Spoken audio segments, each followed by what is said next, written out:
Namaste.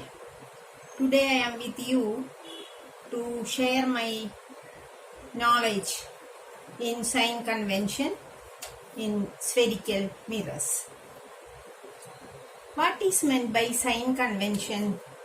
It is nothing but some specific rules that we applied for spherical mirrors when we are taking the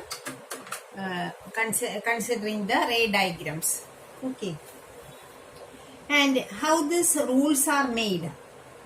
These rules are made based on the two-dimensional coordinate system that you are very familiar with. So there is nothing to worry. The horizontal lines are called x-axis. The vertical lines are called y-axis. And their point of intersection is called the origin, that you know very well. Similarly, here also, in the case of mirrors, we take, suppose this is the mirror. This is what is called pole that we have studied. This P is taken as the origin. This pole is the origin. Origin means from that point we are measuring all the other distances. You can take towards right or towards left. Okay. One condition is that the mirror is always turning with its reflecting surface towards left. We are placing the mirror like this. Okay, this is the concave mirror, and when we are considering the convex mirror, we turn like this. That is, this is the reflecting surface that we turn towards left. That is the only condition here. All the distances are measured from the pole of the mirror. From the pole, you can take, this is the, what is this line called? This is called the principal axis, right? So, from the pole you can measure towards right or towards left. All the distances in the left side are taken as negative and all the distances towards right are taken as positive. So, it will be easy for you. When you are measuring from here to here, that distance is positive. From here to here, the distance is negative. Okay, so when we take the object distance, we are placing the object always on the left side. So the distance from the pole to the object is in the left side. So it will be negative. That means object distance always negative.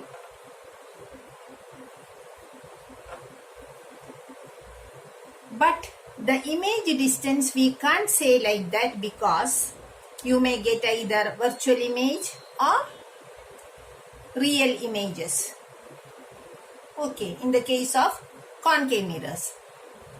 So when we are getting the real images, the images are formed here. Inverted real images are formed here, right?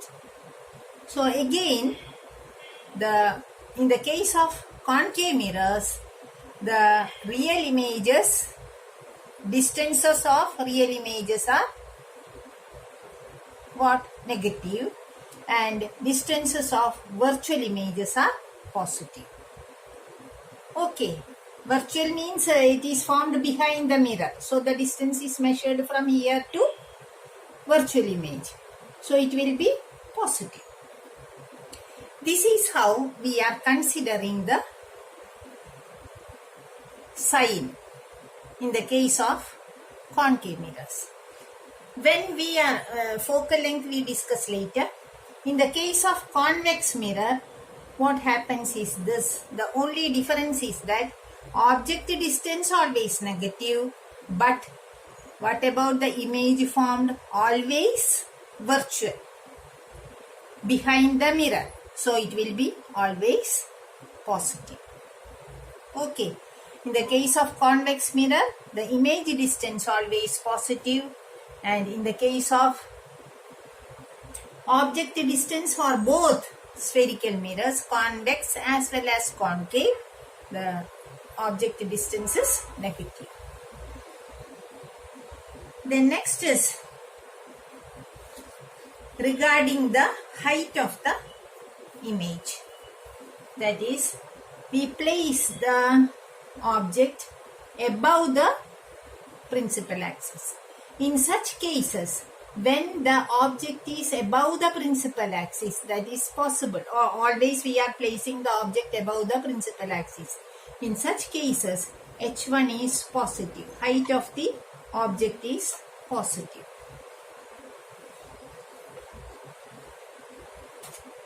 Height of the object is positive, whereas height of the image, if the height of the image is negative, we can understand that the image formed is real inverted, right? That is below the axis.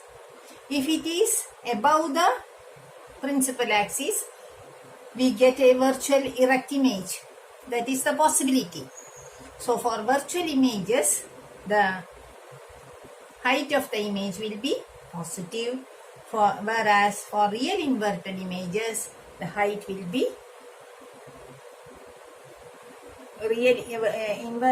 inverted images, the height will be negative. That is down.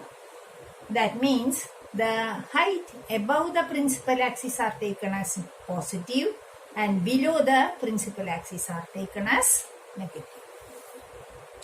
This is how we are doing the sign convention, or we are applying the sign in formulas. While we are applying the mirror formula to find the object distance or image distance or the nature of the image, like that, we are using this kind of convention rules in order to find the location or the nature of the image or the mirror, like that. This is how sign conventions are applied. We are talking about the focal length. Let us see the difference between concave mirrors and convex mirrors. Suppose this is the concave mirror, right? This is your concave mirror.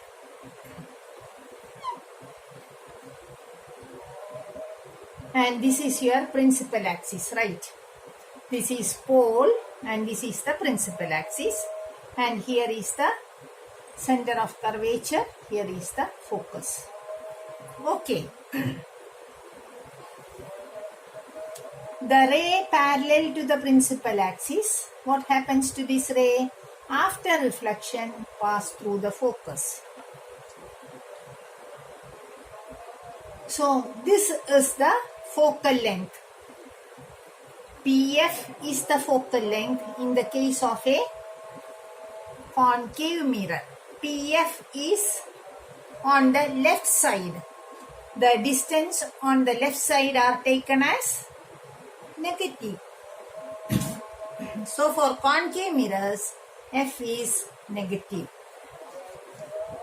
This is how we get the focal length as negative in concave mirrors. Whereas in convex mirrors, what happens in convex mirrors? Let us rub this. Convex mirrors, you draw like this, right? And this is your reflecting side of the mirror. This is the principal axis, P, and here is the focus and C. Okay. The ray parallel to the principal axis get reflected in this way. And when we produce this ray, it will meet at focus. So this will be the focal length. Focal length PF for convex mirror is formed on the right hand side. The distances on the right hand side are positive. So F will be positive in the case of convex mirrors. This is how we are applying the sign in the case of convex and concave mirrors. While doing the problem, it will be more easy for you to find out the signs and the rules.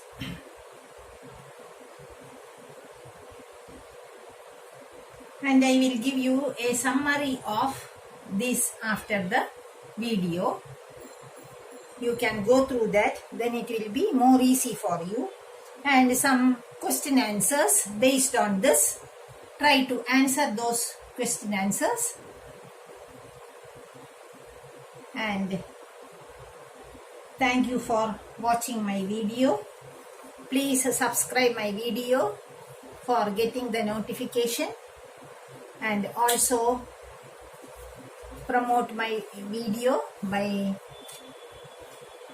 commenting and sharing and liking the video. Thank you for watching. See you next time with problems related to sign convention and also mirror formula. Next we pass on to mirror formula that we can discuss in the next class. I hope this part is very clear to you, and if you have any doubt, don't hesitate to ask me. You can ask through the comments and put the comments, and I will try to solve your doubts. Thank you for watching. See you next time.